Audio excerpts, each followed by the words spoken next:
Iyalah. Bismillahirrahmanirrahim. Bismillahirrahmanirrahim. Assalamualaikum warahmatullahi wabarakatuh. Waalaikumsalam warahmatullahi wabarakatuh. Alhamdulillahirobbil alamin. Senang sekali teman dan Bapak Ibu sekalian jumpa lagi di Sabtu sore ya. Kita akan Kampung Syariah edisi kajian khusus Ramadan, tanya jawab serta kajian seputar Ramadan. Nah, Bapak Ibu sekalian, senang sekali kita sudah masuk di pertemuan kedua ya, Sabtu kedua di bulan Ramadan. Tentunya membahas tema-tema seputar Ramadan kembali nih. Banyak yang ingin kita bahas karena mungkin kemarin minggu lalu belum semua pertanyaan terjawab. Dan tentunya kita juga mudah-mudahan di sela-sela waktu sambil menunggu waktu berbuka, kita juga bisa meningkatkan aktivitas kita dengan menambah ilmu, mengikuti kajian, serta menambah wawasan dan juga silaturahmi ya pastinya. Amin, amin ya rabbal alamin. Nah, Bapak Ibu sekalian, alhamdulillah sudah hadir di tengah kita Ustadz Furqon. Assalamualaikum Ustadz. Waalaikumsalam warahmatullahi wabarakatuh. Gimana kabarnya Ustadz pada Alhamdulillah hari ini? semua sehat Puasanya masih walafiat. lancar ya Ustadz ya? Tentunya Aman masih ya? semangat sampai berbuka di akhir Ramadan ini insyaallah. Amin semuanya.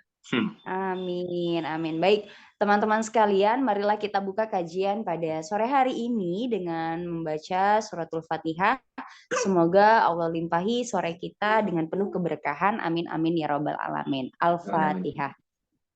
Alhamdulillah.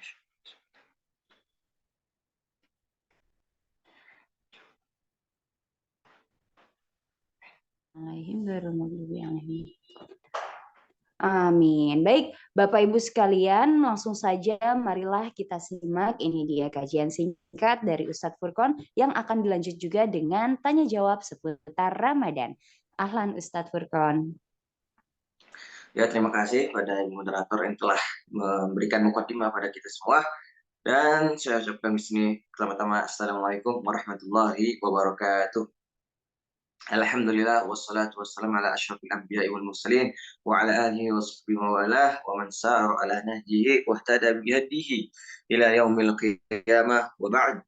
Segala puji hanya bagi Allah Subhanahu wa taala yang telah memberikan pada kita semua nikmatnya, nikmat yang agung, nikmat Islam, nikmat iman, dan juga nikmat kita berada di bulan suci Ramadan, nikmat kita berada dan diberikan kesempatan oleh Allah Subhanahu wa taala untuk menikmati ibadah-ibadah yang ada di bulan suci Ramadan ini. Sungguh luar biasa, pahala-pahala dilipat gandakan, rahmat-rahmat, pintu-pintu rahmat dibuka selebar-lebarnya, dan juga pintu-pintu maghfirah pastinya juga dilapangkan, dibuka pintu-pintunya oleh Allah Subhanahu wa taala, sehingga seorang hamba yang ingin bermunajat kepada Allah Subhanahu wa taala, meminta rahmatnya, meminta ampunannya, itu dipermudah oleh Allah Subhanahu wa taala. Maka tidak salah syahr ini, bulan ini merupakan syahrul fadil, bulan yang penuh dengan keutamaan sebagaimana yang telah dijelaskan oleh Al-Qur'an dan As-Sunnah. Dalamnya juga terdapat perkataan para ulama yang menegaskan bahwasannya ada di sana motivasi keutamaan di bulan suci Ramadan.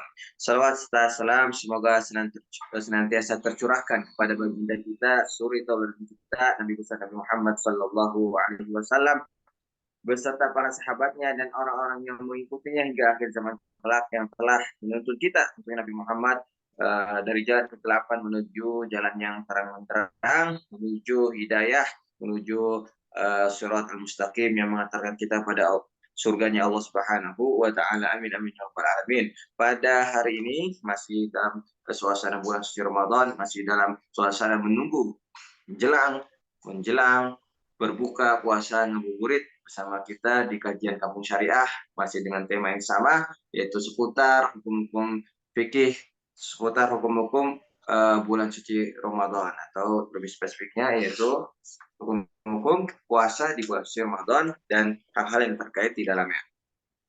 Kita kembali telah membahas tentang syarat wajib puasa dan juga syarat sah puasa.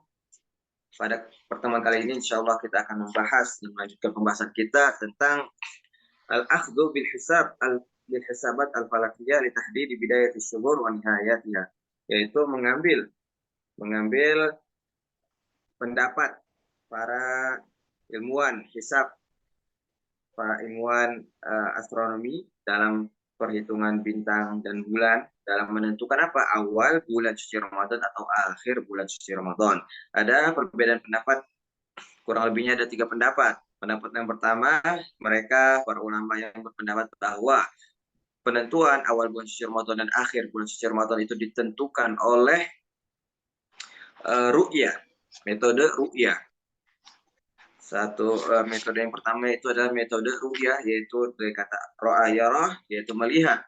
Jadi melihat ru'yah al-basariyah, melihat dengan mata kita atau dengan teropong sehingga kita bisa melihat hilal apakah terlihat atau tidak.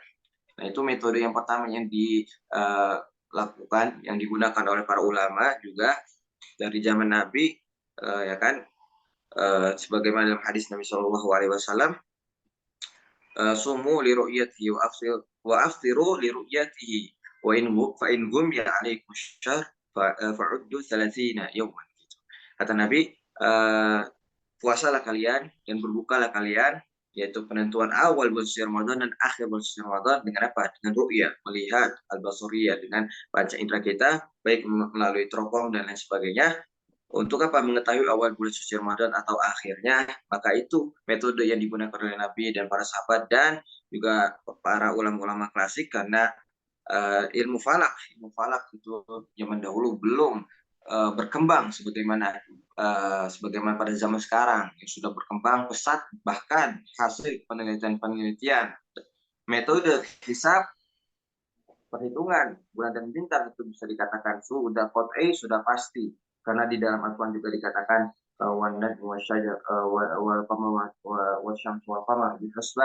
itu jalannya matahari, jalannya bulan itu sudah masuk pada perhitungan, artinya sudah pasti. Itu metode yang pertama. Metode yang kedua itu metodologi apa? Metode hisab dalam menentukan awal bulan atau akhir bulan, yaitu dilihat dari perhitungan astronomi setiap bulannya itu sudah pasti. Dan juga semakin berkembangnya teknologi sekarang semakin canggih, semakin hasilnya itu semakin qat'i, semakin pasti. Dan otomatis jika menggunakan alat-alat tersebut, maka sudah bisa dipastikan kapan kita lebaran, kapan kita bulan suci Ramadan, awal bulan suci Ramadan itu sudah pasti, karena mereka berpendapat bahwa peredaran bulan dan bintang dan matahari dan lain sebagainya itu sebagaimana dikatakan di Al-Quran, bihusban, telah terhitung dan bisa dihitung.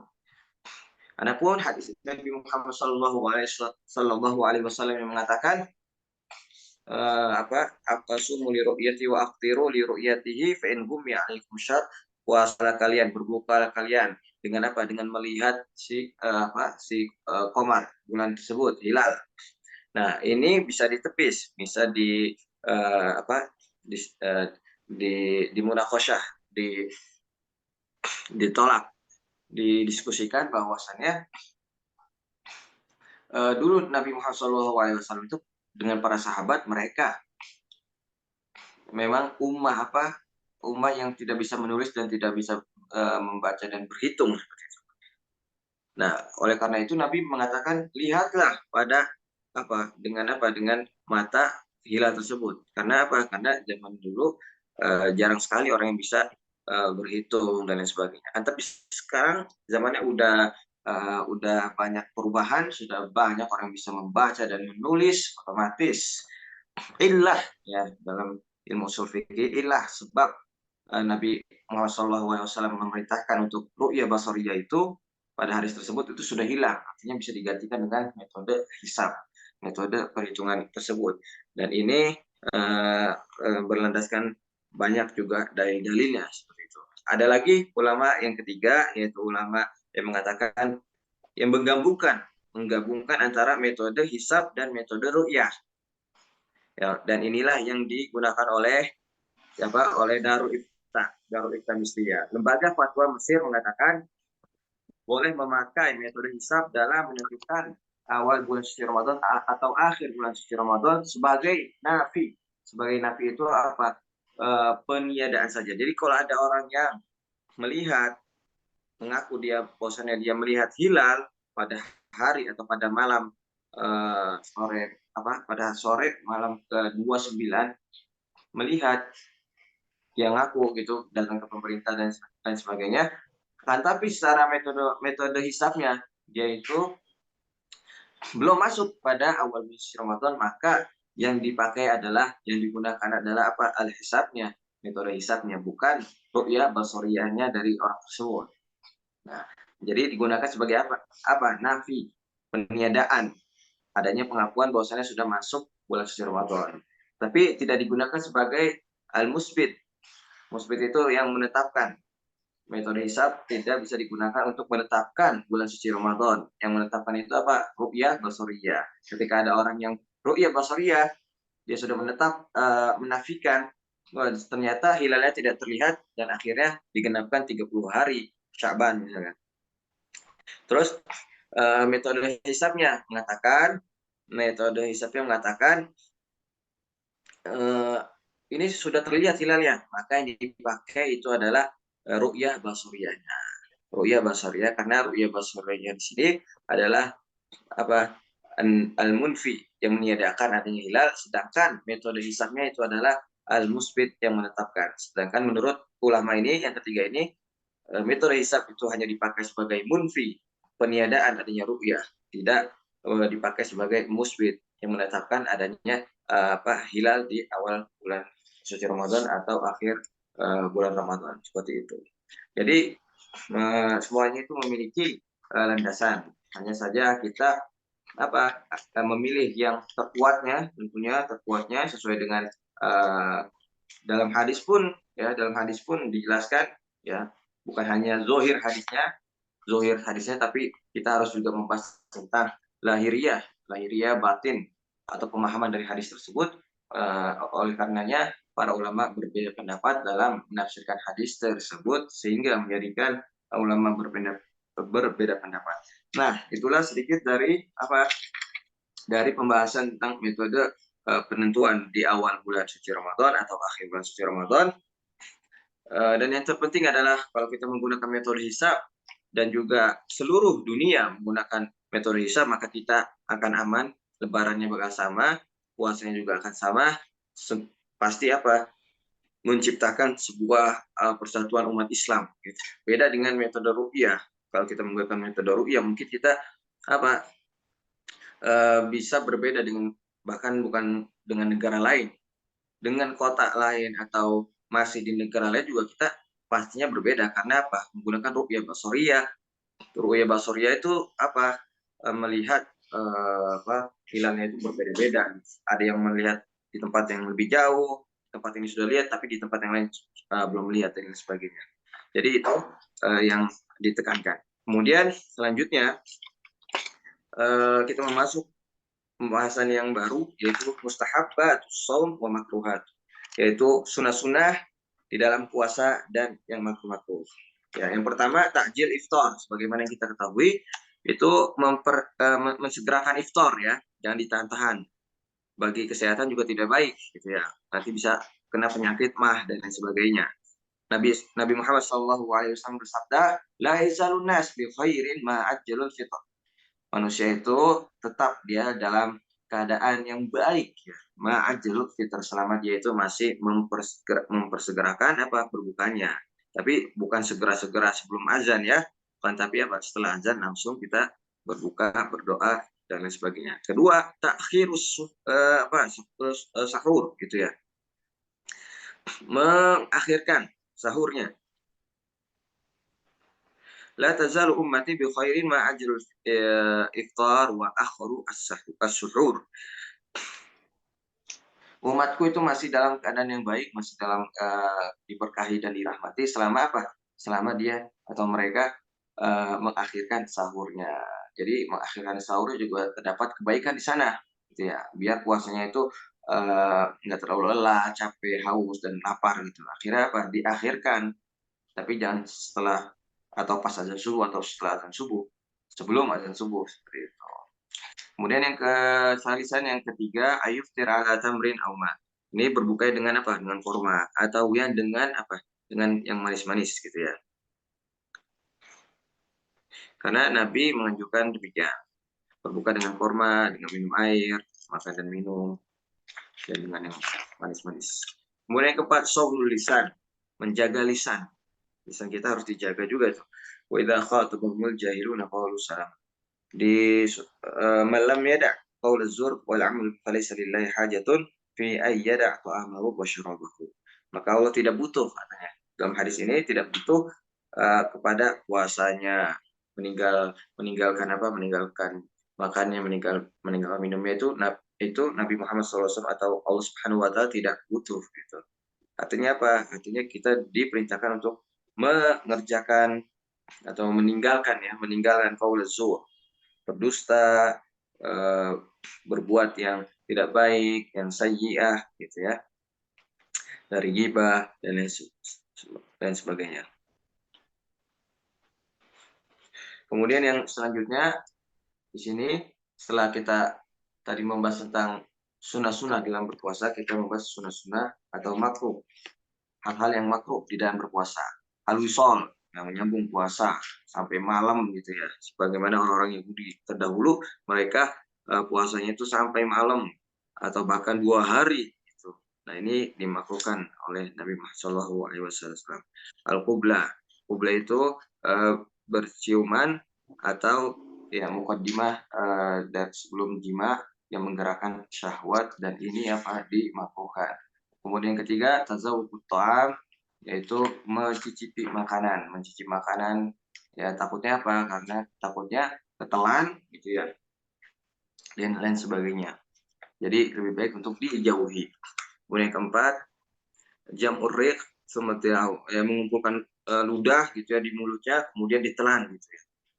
Kalau ada ludah ditelan seperti biasa ya nggak apa-apa, tapi dia sengaja ya untuk mengumpulkan ludahnya kemudian ditelan gitu, biar nggak aus katanya. Kemudian al-mubalagha fil madmadah wal istinsyaq, yaitu berlebih-lebihan di dalam kumur-kumur istinsyaq. Nah, itu juga termasuk hal-hal yang dimakruhkan. Oke, mungkin itu saja yang bisa disampaikan pada pertemuan kali ini. Insya Allah ada tanya jawab yang akan disampaikan oleh Ibu Moderator. Mohon maaf, kita kembalikan kepada Ibu Moderator, silakan.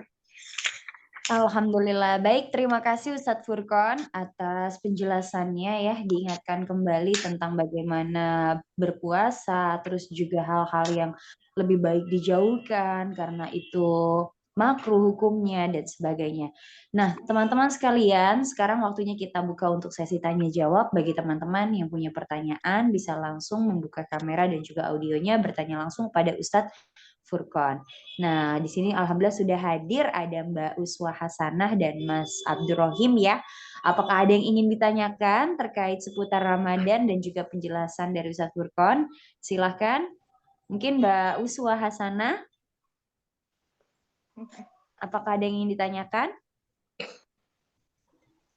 Tidak ada. Oke, alhamdulillah. Baik, kalau gitu saya akan coba bacakan pertanyaan dari teman-teman yang di sosial media ya Ustadz ya. Baik, kalau gitu. Bismillahirrahmanirrahim. Assalamualaikum warahmatullahi wabarakatuh. Waalaikumsalam warahmatullahi wabarakatuh. Ustadz, saya ingin bertanya, bagaimana cara membayarkan hutang puasa orang tua yang sudah meninggal? Nah, kira-kira ternyata orang tuanya sempat mungkin menitipkan pesan juga ya, ada berapa hari hutang puasanya dan itu disampaikan juga kepada anak-anaknya. Sehingga ada hutang puasa nih Ustadz dari orang tua yang sudah mendahului. Mungkin bisa dijawab oleh Ustadz Furqon. Silahkan Ustadz. Ya, pertanyaan yang bagus dan juga sering kita jumpai di masyarakat. Jadi ketika ada orang yang meninggal, tentunya ada 2 keadaan. Keadaan yang pertama, bisa jadi orang yang meninggal tersebut meninggalkan puasa itu dengan uzur. Kalau dia meninggalkan puasa dengan uzur, misalkan sakit atau karena dia sudah tua sehingga tidak bisa berpuasa, maka dalam hal ini tidak wajib baginya dan wali-walinya, anaknya, istrinya atau suaminya untuk menggantikan puasanya atau memberikan fidyah. Yang kedua, bila mana mayitnya meninggalkan hutang berpuasa dengan tidak adanya uzur, maka dalam hal ini para ulama berbeda pendapat. Ada dua pendapat. Pendapat yang pertama mengatakan dia walinya itu anaknya gitu ya, istrinya atau suaminya itu wajib untuk apa? Untuk menggantikan puasanya. Jadi dia puasa walinya untuk menggantikan si almarhum tersebut. Kemudian yang kedua ada lagi yang mengatakan mereka nih pendapat yang pertama mengatakan dan berdalil dengan hadis Nabi Muhammad SAW, man mata wa alaihi as-shaum fal yasumhu waliyuhu. Barang siapa yang meninggal kemudian dia mempunyai wali anak-anak, maka si anaknya lah yang berpuasa, mengqadha puasanya siapa? Si almarhum tersebut, si mayit. Ada ya pendapat yang kedua juga mengatakan dia tidak wajib untuk berpuasa, yang wajib adalah membayar fidyah. Ini pendapatnya madhab al-jadid, madhab qaul qadim, pendapat Imam Syafi'i, dan juga sebagian para ulama mengatakan tidak wajib qadha, yang melainkan fidyah saja. Karena mereka berdalil la yusolli ahadun an hadin wa la yasumu ahadun an ahadin.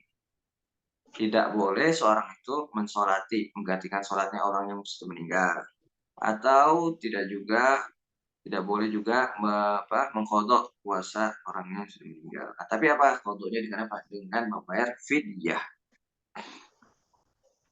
Membayar fidyah. Bagaimana kita tahu fidyah itu berapa kita bayar? 1 mud. Ya, 1 mud sekitar 500 atau 600 gram, ya setengah kilo gitu lah ya. Atau bisa juga dengan memberikan makanan 2 gebah porsi, ya 2 porsi ya, untuk satu orang miskin dalam sehari, misalkan sahurnya atau berbukanya. Nah itu saja mungkin. Selanjutnya mungkin ada pertanyaan lagi. Oke, baik. Terima kasih Ustadz Furqon atas jawabannya. Mudah-mudahan telah jelas ya Bapak Ibu sekalian terkait pembayaran hutang puasa. Dilihat lagi dari alasannya apakah memang ada uzur sehingga melihat kenapa penyebab hutang puasa itu ada gitu dari orang yang mungkin sudah mendahului kita. Oke, ada lagi mungkin di sini saya persilahkan bagi yang hadir lebih dulu sebelum saya bacakan lagi pertanyaannya. Oke. Ya, saya mau tanya nih Ustadz. Oke, baik. Sudah ada pertanyaan lagi dari hadirin yang hadir langsung di Zoom. Boleh silakan Mbak Uswa Hasanah pertanyaannya. Bagaimana kalau ada yang punya hutang puasa, tapi dia lupa untuk membayarnya. Ingatnya itu seminggu sebelum puasa dia baru ingat, tapi dia hutangnya itu ada 10 gitu. Jadi bagaimana ya? Apa yang harus dia lakukan, Ustaz? Oke, coba saya simpulkan lagi ya. Pertanyaannya yaitu adalah bahwa hutang puasanya ada 10, betul ya Mbak Uswa ya? Tapi baru ingat Ya. di 7 hari mau puasa lagi gitu. Iya. Oke, mungkin dijawab oleh Ustadz Furqon. Udah ketemu Ramadan lagi nih, gitu ternyata ya. Ya, pertanyaan yang bagus, kita jumpai juga ya dalam masyarakat itu banyak sekali yang seperti itu. Nah, jadi kalau ada orang yang tidak sempat bayar qadha puasa, sudah masuk ke puasa lain misalkan, ya dia tetap melakukan qadha puasa Ramadan. Ya, adapun kekurangannya itu bisa dibayar di setelah Ramadan berikutnya seperti itu. Dan tapi di sini ada unsur, kalau dia tidak ada uzur, misalkan ini ada unsur ihmal, melalaikan daripada untuk membayar puasa, gitu ya. Maka dianjurkan dalam kita menunaikan puasa itu takjil, takjil, bergegas-gegas dalam menunaikan hutang-hutang tersebut. Kan tapi tidak dianjurkan juga atau tidak diwajibkan untuk berpuasa secara rutin gitu. Besok puasa, besok lagi puasa, besok lagi puasa. Nah, tidak diwajibkan seperti itu kan. Tapi boleh seminggu ini puasa 1 kali atau 2 kali, minggu depan puasa 3 kali atau 2 kali dan seterusnya. Jadi orang yang punya puasa dan dia belum lunas, maka puasanya tetap menjadi qodok ya. Mungkin itu. Oh iya. Iya. Iya. Syukran Ustaz. Oke, alhamdulillah terjawab ya Mbak Uswa atas pertanyaannya. Nah, terakhir sebelum kita tutup, ada satu pertanyaan lagi Ustadz. Nah, ini masuk dari penjelasan Ustadz tadi ya, yang mengingatkan kita bahwa saat kita berpuasa hindarilah perbuatan-perbuatan yang buruk. Nah, keadaannya gimana nih Ustadz? Bahwa ternyata secara tidak sadar saat kita mungkin berkumpul, baik itu silaturahmi, ingin buka puasa bersama ya, atau istilah kerennya bukber gitu. Ternyata kumpul-kumpul itulah yang tidak sengaja justru malah membuat kita terjerumus kepada hal-hal yang tidak baik, contohnya ngobrol-ngobrol yang berujung gibah, Ustadz. Nah, kira-kira gimana tuh Ustadz? Apakah lebih baik kita tidak usah menghadiri bukber dan tidak hadir pada undangan silaturahimnya karena untuk menghindari si gibah itu, atau tetap hadir tapi gimana langkahnya ya Ustadz biar terjaga juga puasa kita dari perbuatan-perbuatan buruk? Silakan Ustadz jawabannya. Ya, pertanyaan yang bagus. Jadi kalau kita ya diundang bukber dan itu kan masih ihtimal kemungkinan adanya gibah gitu ya dan lain sebagainya. Nah, kita kalau diundang pasti kita memenuhi undangannya. Tapi kita memiliki sikap, memiliki mauqif yang tegas. Kita kalau ada orang berbicara gibah maka kita sudahi atau kita peringati gitu. Justru itu merupakan ladang dakwah bagi kita. Nah, maka ud'u billati hi ahsan gitu. Ud'u rabbakum idfa billati hi ahsan. Dan balaslah atau dakwahlah dengan cara yang baik. Cara yang baik itu juga memperingati dengan uslub, dengan cara yang baik, jangan menasihati di depan muka orang dan sebagainya, muka umum gitu ya. Tapi dengan bahasa-bahasa yang halus, bahasa-bahasa yang bisa diterima sesuai dengan mukhatabnya, orang yang diajak bicaranya itu. Kalau teman ya sesuai dengan bahasa-bahasa teman dan sebagainya. Ya, mungkin itu saja. Kita sebentar lagi pengen paling berapa? 5 menit nih kita akan habis. Oke, baik. Itu sudah menjadi pertanyaan terakhir ya. Mudah-mudahan nanti semua pertanyaan yang masuk dan belum terjawab, insya Allah kita akan jawab di pekan berikutnya, di hari Sabtu tentunya, setiap jam 5 sampai dengan selesai. Nah, jadi Bapak Ibu sekalian, yuk mari kita rutinkan dan kita ramaikan kajian edisi Ramadan, kajian Kampung Syariah. Baik, kalau gitu kita sudahi kajian pada sore hari ini dengan membaca doa kafaratul majelis. Subhanakallahumma wa bihamdika asyhadu an la ilaha illa anta astaghfiruka wa atubu ilaik. Baik Bapak Ibu sekalian, senang sekali saya bisa mendampingi Bapak Ibu sekalian pada kajian sore hari ini. Semoga amal ibadah kita diterima oleh Allah Subhanahu wa taala, puasa kita diterima dan kita menjadi orang yang alim serta soleh, mendapatkan rumah di surganya Allah. Amin amin ya robbal alamin. Terima kasih buat teman-teman yang sudah hadir dan juga para penanya dan juga Ustadz Furqon tentunya. Kita jumpa lagi insya Allah di Sabtu depan kajian Kampung Syariah. Saya Ella Syadiah, pamit undur diri. Wassalamualaikum warahmatullahi wabarakatuh. Waalaikumsalam warahmatullahi wabarakatuh. Udah cepat tadi tuh grafisnya tuh. Bentar.